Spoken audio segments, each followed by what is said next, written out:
இதெல்லாம் எங்கன்னா முதல்ல சுசீந்திரத்துலேருந்து கிளம்பி திருவாவடுதுறை வர முன்னாடி திருநெல்வேலியில் செப்பறை கோயிலில் வச்சு நடக்க காலையில் பாடுற அப்பேற்பட்ட ஒரு அருமையான அமைப்பு முதல்ல. அப்புறம் அதன் பின்னர் அந்த வரலாற்று செய்தியில், அதாவது சுவாமிகளுடைய சரித்திரத்தை தந்ததில் முதல்ல சுவாமிகளுடைய சரித்திரம்ங்கிற வகையில் நமக்கு கொடுத்தது பெருங்கவிஞர் மீனாட்சி சுந்தரம் பிள்ளை. மீனாட்சி சுந்தரம் பிள்ளை சிவஞான யோகிகள் சரித்திரம்னு ஒரு நூலே பாடுறார். 203 பாட்டில் வச்சு பாடுறார்.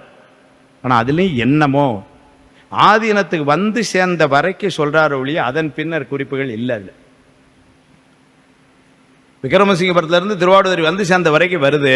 ஆனால் திருவாவடுதுறை வந்ததுக்கப்புறம் என்னெல்லாம் நடந்தது, எங்கே போனார், காஞ்சிபுரத்தில் என்ன பண்ணார், அதை பற்றிய குறிப்புகள் பெருசாக கிடைக்கல, அந்த நூலில் இல்லை. அப்போ முதல்ல ஏதோ ஓரளவுக்கு வரலாறு நமக்கு தந்த பெருமை பெருங்கவிஞர் மீனாட்சி சுந்தரம் பிள்ளைக்கு. அதன் பின்னர் அந்த நூலுக்கு குறிப்புரை கொடுத்தார் ஆதீன வித்வான் தேச மீனாட்சி சுந்தரம் பிள்ளை. 1963 வெளியிட்டாங்க. அதில் கொஞ்சம் குறிப்பு கிடைச்சது இதை வச்சு. அதன் பின்னர் சுவாமிகளுடைய வரலாறு என்பதனை நமக்கு தந்த பெருமை ஒன்று காசு பிள்ளை. அவர்கள் சிவஞான முனிவருடைய நூல் ஆராய்ச்சின்னு ஒரு நூல் செய்தார்கள். அதில் நிறைய செய்திகள் நமக்கு கொடுத்தார். பின்னால் சேக்கலார் அடிப்படை T.N. ராமச்சந்திரன் ஐயா அவர்கள் ஆங்கிலத்திலே முதலிலே எழுதி சிவஞான முனிவர்னு போட்டு, பின்னர் அது தமிழிலே மொழிமாற்றம் செய்யப்பட்டு தமிழில் அந்த நூல் வந்தது. இதற்கு நடுவில் அண்ணாமலை பல்கலைக்கழகத்தில் காஞ்சி புராணத்தை ஆராய்ச்சி மேற்கொண்ட டாக்டர் சுவாமி ஐயா சில குறிப்புகளை கொடுத்தார்.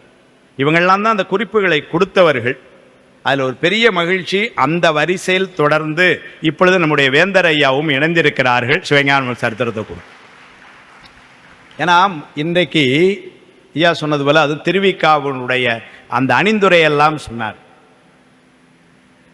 நச்சினார்க்கினியாரும் தத்துவ ஆராய்ச்சியாளர்கள் சங்கரரும் ராமானுஜரும் மாத்துவரும் ஒரு சேர வந்தார்களோ அப்படின்னு சொல்வார்.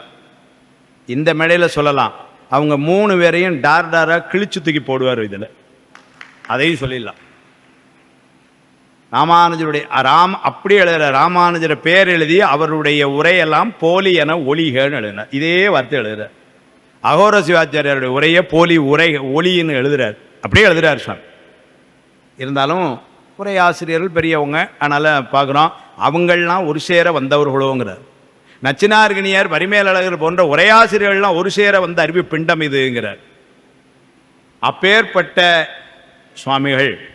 ஆனால் இந்த நூல்கள் வரிசையில் அவர் அப்பேற்பட்டவர்களுடைய வரலாறு என்பது உண்மையிலேயே நம்முடைய வேந்தர் ஐயா சில ஆதங்கங்களை இங்கே வெளிப்படுத்தினார்கள். அதற்கு உடனடியாக பதில் இல்லைன்னா கூட, ஏன் தமிழ் ஆண்டுகள் 60 அதனுடைய பேர்கள் வடமொழியில் இருக்குது தெரில. உண்மையிலேயே ஒரு பெரிய வருத்தமே நாம தான் இந்த 60 ஆண்டுகளுக்குள்ளேயே வரலாற்றை சுற்றி வச்சு அதனால் வரலாறு சரியாக தெரியாமலே போயிட்டு நிறைய இடங்களில் எழுதும்பொழுது என்ன எழுதியிருக்கிறாங்கன்னா, கீழக ஆண்டில் நடந்தது, இது பிங்கள ஆண்டில் நடந்ததுன்னாரு. எத்தனை 60 வருஷத்துக்கு ஒருக்க தான் ஒரு பிங்கள ஆண்டு வருமே. அப்போ இது எப்போ நடந்தது தெரில. இன்றைக்கு கூட இது நம்ம போடும் பொழுது பாருங்கள், 5வது சுற்று ஆரம்பிக்குது. ஏன் அப்படின்னா 60 நாள் முடிஞ்சு விஸ்வாசு ஆண்டு அதுதான் சுவாமி இதானது 1785. அதனால தான் பின்னாடி அக்கா கூட முதல்ல ஞாபகப்படுத்தினாங்க, சுவாமிகள் தோன்றிய விக்ரமசிங்கபுரம், சுவாமிகள் தீட்சை பெற்ற சுசீந்திரம், நெடுநாள் இருந்த நூல்கள் செய்த காஞ்சிபுரம், குருநாதரோடு எழுந்தருளிய பேரூர், சிவப்பேரி எய்திய திருவாவடுதுறை, இங்கெல்லாம் குரு பூஜை நடக்குன்னு அந்த உண்மையே நடக்கு. அதில் 1985 அப்போது இருந்த 23வது குருமாசனங்கள் திருவிடை மருதுரையில் வச்சு மிகப்பெரிய விழாவாக 200வது குரு பூஜை நடத்தினார்கள். ஒரு பெரிய விழாவாக 200வது குரு பூஜை நடத்தி 28 நூல்களையும் 28 பெரியவர்களை கொண்டு பேச வைத்து அவர்களிடம் கட்டுரைகளை வாங்கி சிவஞான சுவாமிகள் அருள் நூல் கட்டுரைகள் என்று ஒரு நூலை வெளியிட்டாங்க. அதுதான் 28 நூலை பற்றியே தெரியும். இல்லைன்னா ஸ்லோக பஞ்சக விஷயம் என்னன்னு தெரியுது. ஏன்னா சுவாமிகளுடைய பெருமை என்ன பார்த்தீங்கன்னா, இலக்கணம், இலக்கியம், தர்க்கம், மொழிபெயர்ப்பு, கண்டனம் என்று அனைத்து துறைகளிலும் நூல் செய்த பெருமை. சுவாமிகள் செய்யாத துறையே கிடையாது. அதில் நிறைய நூல்களில் மூலம் எங்கேருந்து வந்தது நமக்கு தெரில. அதெல்லாம் பார்த்திங்கன்னா அந்த நூலில் கொடுத்தாங்க. அதன் பின்னர் வருடந்தோறும் ஒரு நூல் வெளியீடும் இதுவுமா தொடர்ந்து நடந்து கொண்டிருக்கு. இன்னைக்கு நமக்கு ஒரு பெரிய சிறப்பு என்னன்னா, இந்த இடத்துல வந்து சிவஞான சுவாமிகளுடைய வரலாறை ஒரு நூலாக வெளியிட்டு அவரை பற்றி சிந்திக்கிற ஒரு வாய்ப்பு என்பதை ஏற்படுத்தி தந்த நம்முடைய வேந்தர் ஐயா, நம்முடைய இந்த அரண்மனை அமைப்பினுடைய தியாகராஜன் ஐயா அவர்களுக்கெல்லாம் வேற எந்த இதுவும் இல்லை, விக்கிரமசிங்கபுரத்தை சார்ந்தவன் என்கிற முறையிலே உங்கள் திருவடிகளை எல்லாம் நன்றி உணர்வோடு வணங்கி மகிழ்கிறேன். அவ்வளவுதான். சுவாமியுடைய வரலாறு அப்படியே வந்து அவர்கள் வந்து பேரூருக்கு குருநாதரோடு எழுந்த, அதுவும் கூட 2 குறிப்பு இருக்குது. வரலாறு பேணாமல் எப்படி போயிட்டு பாருங்க. வேலப்ப தேசிக மூர்த்திகளோடு பேரூருக்கு வந்து இங்கே இருந்த இடத்துல வேலப்ப தேசிக முருகல் சிவப்பேரி எழுதி அந்த காரியங்களெல்லாம் அங்கே முடித்து வைத்து விட்டு திருவாவடுதுறை போனார்கள். இது ஒரு குறிப்பு இருக்குது, அக்காவை தான் சொன்னாங்க. இன்னொரு குறிப்பும் வருது. நேர பேரூர் வேலப்ப தேசிக மூர்த்திகளோடு அவர்கள் வந்து திருவாவடுதுறை போயிட்டு பின்னர் அவர்கள் பேரூர் வேலப்ப தேசிக மூர்த்திகள் இங்கே வந்திருந்த இடத்துல அவர்கள் சிவப்பேர் எழுதினார்கள் அப்படின்னு ஒரு குறிப்பு. அப்போ சுசீந்திரலேருந்து நேரம் இங்கே வந்தாங்களாம், அதில் திருவாவடுதுறை போயிட்டு திரும்ப ஒரு முறை இங்கே வந்தாங்களாம். அந்த இடம் வந்து ஒரு சின்ன கேள்விக்குறியாக தான் இருக்குது வரலாறில் இருக்கட்டும். அது ஒரு பெரிய சர்ச்சை எதுவும் ஏற்படுத்த போவதில்லை. ஆனால் இந்த காஞ்சிபுரத்திலே வந்து பல ஆண்டுகள் தங்கியிருந்தார்கள். அந்த ஒரு செய்தியை சொல்லுங்கள். அப்போ அங்கே இருந்த சில முதலியார்கள் அவர்களை ஆதரித்தார்கள். காஞ்சிபுரத்தினுடைய பிள்ளையார்பாளையம் என்கின்ற இடத்திலே இருக்கின்ற நம்முடைய திருவாவடுதுறை ஆதீன கிளைமடத்திலே இருந்து மெய்கண்டாருக்கு முறையாக பூசை செய்து கொண்டிருந்தார்கள் சுவாமிகள். அங்கே இருந்து தான் ஐயா சொன்ன திராவிட மாபாடியம் நூலை செய்கிறார்கள், காஞ்சிபுராணம் செய்கிறார்கள், கட்சி ஆனந்த ருத்ரேச பதியம் செய்கிறார், நிறைய நூல் அங்கே வச்சுறார். அப்போ வந்து சுவாமிக்கு ஒரு எண்ணம் வந்து வடமொழியை பயில வேண்டும் என்று. வருந்தத்தக்க நிகழ்வு என்னன்னா, படிக்கணும்னு ஒருத்தர் நினைச்சாலும் சொல்லி கொடுக்கறதுக்கு நாங்கள் தயார் இல்லை. அப்படி இருந்த காலம் அது. இப்போ அதனால் நாங்கள்லாம் படிக்கிறதுக்கே தயாரில்லை, அது வேற. படிக்கணும்னு இருந்தாலும் சொல்லி கொடுக்கறதுக்கு தயார் இல்லை, அப்படி ஒரு காலம் இருந்திருக்கு. குறிப்பில் எழுதுறாங்க, அங்கே இருந்த சில பேர்ட்டு இதை சொல்லி கொடுக்கணும்னு சொன்ன போது, அது இங்கே பதிவு செய்யலாம், அது சூத்திரருக்கு உரியது அல்லன்னு சொன்னாங்களாம். அப்புறம் ரொம்ப முயற்சி பண்ணி அந்த ஊரில் ரொம்ப பெரியவங்க அவங்கள வச்செல்லாம் அழுத்தி வந்த போது செய்யலாம், அதுக்கு பெருமான் உத்தரவு இருந்தால் தான் முடியும் நாங்களாம். பெருமான் உத்தரவு யார் போய் கேட்டால் வர முடியும்? அதனால் என்ன பண்ணாங்க, சொல்லி கொடுக்கலாம்னு சீட்டு எழுதி போடுவோம், சொல்லி கொடுக்கூடாதுன்னு சீட்டு எழுதி போடுவோம். கொடுக்கலாம்னு சீட்டு வந்தால் கொடுக்கலாம், சரி பண்ணுங்க, அதுதான் ரொம்ப சிறப்பு. 100 சீட்டு வந்து கொடுக்கக்கூடாது என்றும் 1 சீட்டு கொடுக்கலாம் என்று எழுதி போட்டாங்களாம். அந்த 101 கொடுக்கலாம்ங்கிற சீட்டு வந்துதான், அதுதான் திருவருள் குறிப்பு.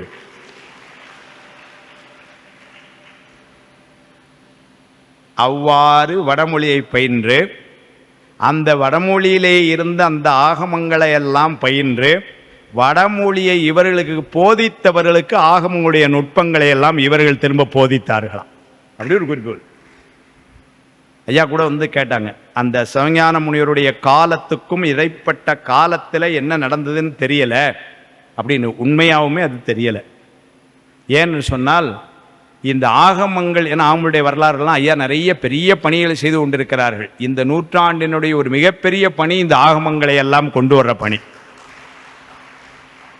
இதனுடைய முக்கியத்துவத்தையும் சுவாமி மாபாடியத்தில் பதிவு செய்கிறார். சிறப்பு 1000 உரை எழுதுவது சைவ ஆகம பிரமாணியம் என்று ஒரு கட்டுரை போட்டு தலை போட்டு எழுதுகிறார். ஏன்னா வேதங்களை எல்லாம் ஒத்துக்கொண்ட புறச்சமயவாதிகள் சைவ ஆகமங்களை ஏற்றுக்கொள்ளவில்லை. ஆனால் இந்த உலகம் பூரா இன்னைக்கு இந்து மதம் என்று காலரை தூக்கிட்டு சொல்லிட்டு இருக்க மதங்கள் எல்லாம் புறச்சமயங்கள். ஏன்னா அவர்கள் வந்து சைவத்தை சொல்லலை.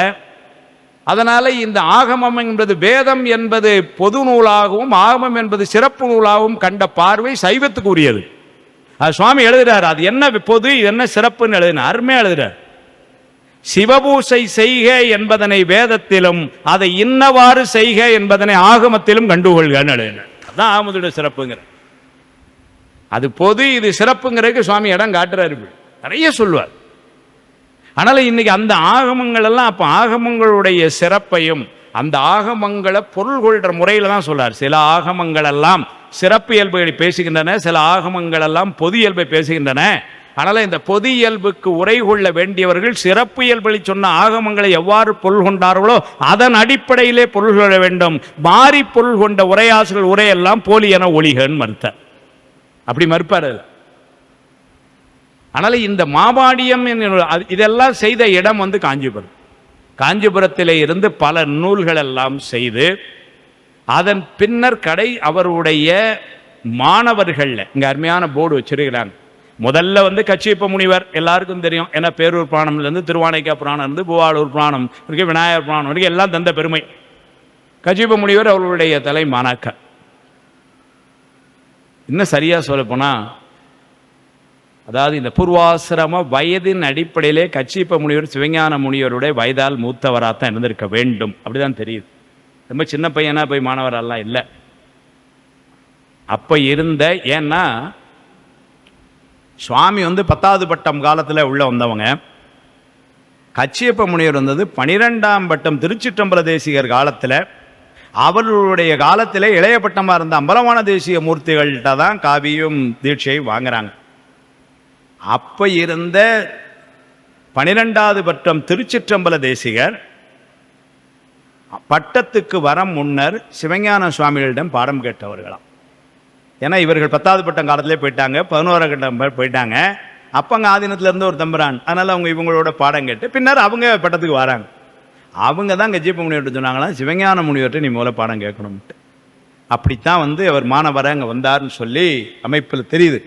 ஆனால் அவர்களும் வந்து ரொம்ப உயர்ந்த நிலையில் கவி ராட்சச கச்சியப்ப முனிவர்னு சொல்கிறார். அவர்கள் வெண்பால் அது பாடல்கள் எழுதுகிற சொல்லுகிற வேகம் வந்து முன்னாடி இருக்கனால எழுத முடியாதுங்கிறார். நம்மளால் படித்து மனப்பாடம் பண்ண பாட்டே அவ்வளோ வேகமாக சொல்ல முடியாது. புதுசாக சொல்கிற பாடல்கள் வந்து அவ்வளோ வேகமாக வந்து பாடுவார். அப்படி பாடுவார். பெருங்கவிஞர் மீனாட்சி சுந்தரம் பிள்ளை பின்னாடி வந்து ஒரு இடத்துல சொல்கிறப்ப சொல்கிறாரு, பெருங்கவிஞருடைய மீனாட்சி சுந்தரம் பிள்ளைனுடைய திருவாயை சுற்றி தமிழ் வார்த்தைகளெல்லாம் தவம் கிடக்குமா, உங்கள் வாயில் நாங்கள் வரணும், உங்கள் வாயில் நாங்கள் வரணும்னு சொல்லி. அப்பேற்பட்ட கவிஞர் அவர் ஒரு இடத்துல எழுதுறத சொன்னதாக உவேச அந்த சரித்திரத்தை எழுதுகிறார். நான் பாடம் சொல்லுகின்ற காலத்து அல்லது நான் வந்து பாட்டு எழுதுகிற காலத்து ஒரு வார்த்தை எனக்கு சரியாக அமையலைன்னா நான் கச்சியப்ப முனிவரை மனதால் நினைப்பேன், அந்த வார்த்தை எனக்கு கிடைக்கும்ங்கிற. அப்பேற்பட்ட கச்சியப்ப முனிவர் சிவஞான முனிவருடைய மாணாக்கர். அதான் முதல்ல. 2வது தொட்டிக்கலை சுப்பிரமணிய முனிவர். இவரும் தொட்டிக்கலை சுப்பிரமணிய முனிவரும் பின்னாடி 11வது 12வது பட்டத்தில் இருந்த இளைய பட்டம் அம்பலவான தேசிய மூர்த்திகள்கிட்ட காவி வாங்கியவர்கள். ஒரு வரலாறு. இலக்கணம் சிதம்பரநாத முனிவர். பெரிய பெரிய ஆட்கள் எல்லாம் மதுரை ஆதீன வேலாயுத தேசிகர் இவங்கள்லாம் வந்து சுவாமியுடைய மாணவர்களாக இருந்திருக்கிறாங்க. அதில் இந்த தொட்டிக்கலை சுப்பிரமணிய முனிவர் தான் அவர் இருந்த தன்னுடைய தலம். தொட்டிக்கலை என்பது தொண்டை நாட்டில். அங்கே வர வேண்டும் என்று சுவாமிகளை ரொம்ப விருப்பப்பட்டு கூட்டு போய் அங்கே கொஞ்ச நாள் இருந்தார்.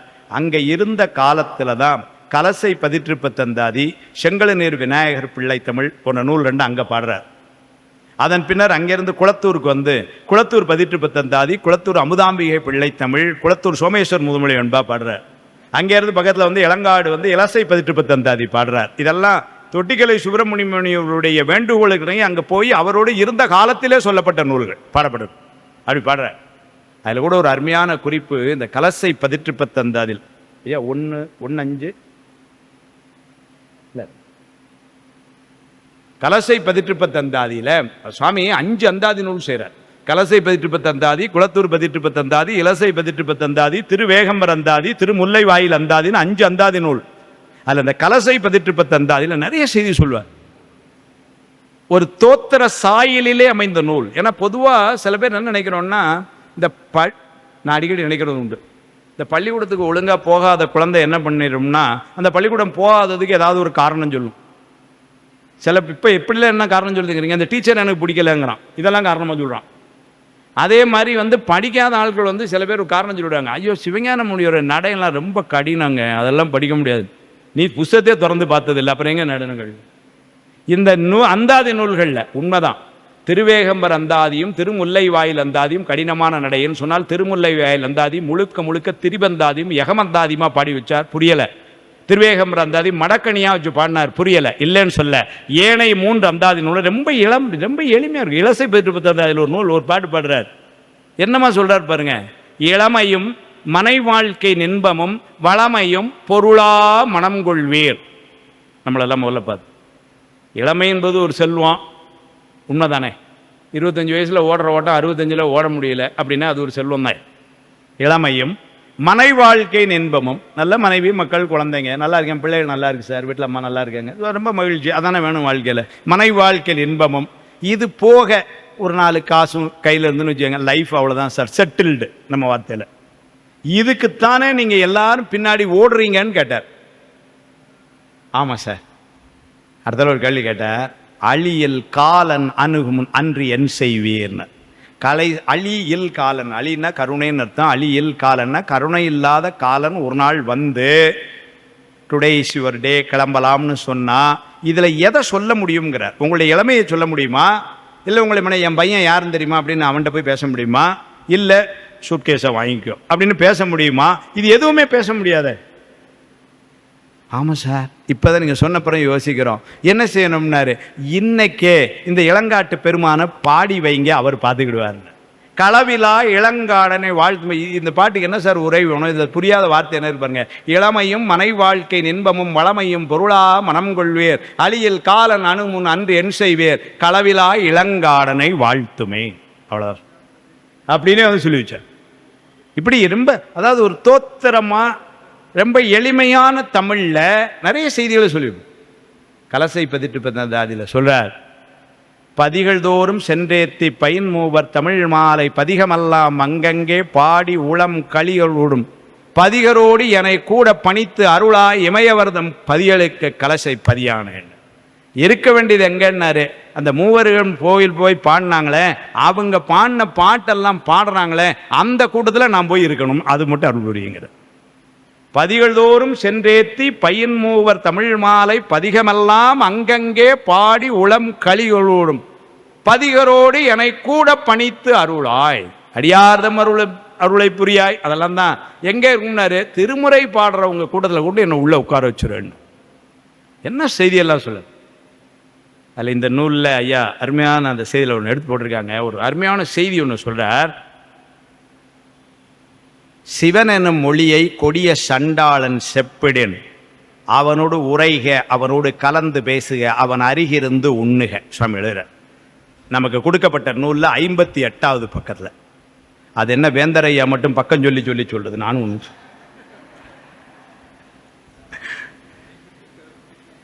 58வது பக்கத்தில் அந்த பாட்டு. சிவன் என்னும் மொழியை கொடிய சண்டாளன் செப்பிடின் அவனோடு உரைக, அவனோடு கலந்து பேசுக, அவன் அருகிருந்து உண்ணுக எனும் உவமையில் சுருதி பொருள் நம்பா ஊமருடன் பயில் கொடியோன் இவனென கழித்தால் வேறு கதி என கிளை கலசை பெண் ஆண்டகை. என்ன ஒரு செய்தி பாருங்க. சைவம் காட்டுற அந்த நெறிய ஒரு வார்த்தை எப்படி சொல்றாரு. இதுக்கு மூலம் வேற ஒன்றும் இல்லை. ஆவுரித்து தின்றுழலும் புலையரேனும் கங்கைவார் சடை கறந்தார் கண்பராகில் அவர் கண்டீர் நாம், அதுதான் மூலம். அதுல இருந்து எடுத்து சிவன் என்னும் மொழியை இப்படியே போடுறார், கொடிய சண்டாளன் செப்பிடின். இவர் இப்படிதான் சொன்னதுனாலதான் அப்பர் சுவாமிகள் இதுக்கு எவரேனும் தாமகள் ஆடத்திட்ட திருநீரும் சாதனமும் கண்டால் அது எழுதின உரை ஆசிரியர் எவரேனும் என்பது எந்த தரத்தில் உள்ளவரேனும் எழுதினார். திருநீர் பூசினா யாருனாலும் பரவாயில்லையா, திருநீர் பூசி இருந்தால் அதை மதிக்கணுமா, சிவன் நாமத்தை சொன்னா மதிக்கணுமா, அதான் சொல்றார். சிவன் என்னும் மொழியை கொடிய சண்டாளன் செப்பிடின் அவனோடு உரைக, அவனோடு கலந்து பேசுக, அவன் அருகிருந்து உண்ணுக எனும். இதை சொன்னது எங்கன்னு ஒரு குறிப்பு காட்டுறார். இந்த கூட்டத்தில் அதை சொல்லலாம். என்னன்னா அதில் ஒரு குறிப்பு காட்டுறார். ஓமையில் சுருதி பொருள்தனை நம்பா ஊமருடன் பயில் கொடியோன் என இவனை கழித்தாள்ங்கிறார். அப்படின்னா இது முன்னாடி எங்கேயோ உபநிஷத்தில் இந்த சொல்லப்பட்டிருக்கு அப்படின்னு சுவாமி சொல்லிட்டார். ஏன்னா இப்படி சிவனனும் மொழியை சண்டாளன் செப்பிடின்னு அவனோட உரைகன்னு சொன்னதுக்கு மூலம் எங்கே சொல்கிறார், இது ஒரு உபநிஷத்தில் சொல்லப்பட்டிருக்குன்ட்டார். உவமையில்லாத சுருதி பொருள் நம்பா ஊமரோடு பயில் கொடியோன் என்று தன்னை நீ அப்படி என்ன நீ ஒதுக்கிட்டேன்னா என்னை யார் காப்பாற்றுவான்னு கேட்கார். அப்போ அது அங்கே இருக்குன்னு தெரியுது. பின்னாடி சிவஞான போத வசனலங்கார தீபம் என்ற நூலை செய்த காசிவாசி செந்திநாத ஐயர் இது முண்டக உபனிஷத்தில் இருக்குன்னு எடுத்து காட்டுறார். அதோட முடியலை. சொல்லிடலாம்ல, அதோட முடியல. இன்னைக்கு முண்டக உபநிஷத்துல அந்த சொற்றொடர்கள் இடம்பெறவில்லை. இருந்தது எங்க போச்சு, சிந்தனைக்குரியதாக விட்டுட்டேன், அவ்வளோதான். ஏன்னா ஐயா முதல்ல கேட்டாங்க, இந்த ஆகமத்தில் இப்படி இருந்திருக்குமா அப்படி இருந்திருக்குமான்னு. அதுக்கு நேரம் எனக்கு பதில் சொல்ல தெரில. ஆனால் அதுங்க சொல்லும் பொழுது எனக்கு இந்த செய்தி தான் மனசில் வந்தது. சிவனனும் மொழியை கொடிய சண்டாளன் செப்பிடின் பாட்ட சொன்னவரே ஓமையில் சுருதி பொருள் தன்னை நம்பா ஊமொரு பூய பதிவில் கொடியோன் என்று தன்னை சொன்னவர். அப்போ அது சுருதி பொருள் அங்கே இருக்குன்னு சொன்னவர். எங்கே சுவாமி நேர சொல்லலை, ஆனால் இருக்கதை சொல்கிறாரு. சிவஞான போத வசன அலங்கார தீபம்னு ஒரு அருமையான நூல் செய்த காசிவாசி செந்திநாதையர் அவர் அதில் காட்டுறாரு. எங்கே இருக்குன்னா அது முண்ட உபனிஷத்தில் இருக்குன்னு காட்டிட்டார். அருணை வடிவேல் மொழியார் பின்னாடி எழுதுகிறார் உரையில், இப்போ இருக்கிற முண்ட உபனிஷத்து பிரதிகளில் அந்த சொற்றொடர்களை காணவில்லைன்னு எழுதிட்டார். ஒரு செய்திக்கு அவ்வளோதான். இப்போ நான் அதுக்குள்ளே ரொம்ப போகலை, அது ஒரு செய்திக்கு. அப்படின்னா என்ன அர்த்தம்னா, சுவாமியினுடைய நடை, அதனுடைய நுட்பம், அதனுடைய ஆழம், அதெல்லாம் தெரிந்து கொள்ளணும். அதுக்காக சொல்கிறேன். அப்போ வடமொழியை பயின்று அதன் பின்னர் எவ்வளோ ஆழமாக அது உள்ள செய்தியெல்லாம் வெளியே எடுத்திருக்கிறார் பாரு. அதை சொன்ன உடனே என்ன பண்ணிட்டாங்க, பின்னாடி மறைச்சிட்டாங்க. இதெல்லாம் சிக்கல் வந்துடும் அப்படின்னு சொல்லி மறைச்சிட்டாங்க போல தெரியுது. அந்த கலசை பெற்று பத்தந்தால் நிறைய செய்தி அந்த மாதிரி எல்லாம் சொல்லுவேன். குளத்தூர் பதிட்டு பத்தந்தாதின்னு ஒரு நூல் செய்கிறார், அருமையாக சொல்கிறார். வாழ்வை மெய்யென நம்பி சொல்கிறார். இந்த வாழ்வையே நம்ம மெய்யென நம்பி தாழ்வு செய்திடனும் சிறியேன் ஆயினும் தக்கோய் சூழி சூழ் திரு குழந்தை வாழ் சோம நாயகனே ஆழ்வுறாது எடுத்து ஆழ்வது உன் அருளினுக்கு அழகேன. அருள் அருள் நம்ம சொல்லிட்டே இருக்கோம். பெருமானுடைய அருள், சித்தாந்த பேராசிரியர்கள் உட்கார்ந்துருக்கிறாங்க ஐயாலாம். அருளில் பெரியது அகிலத்தியில் வேண்டும் பொருளில் தலையிலது போல் எல்லாம் சொல் அருளை பற்றி சொல்கிறோம்.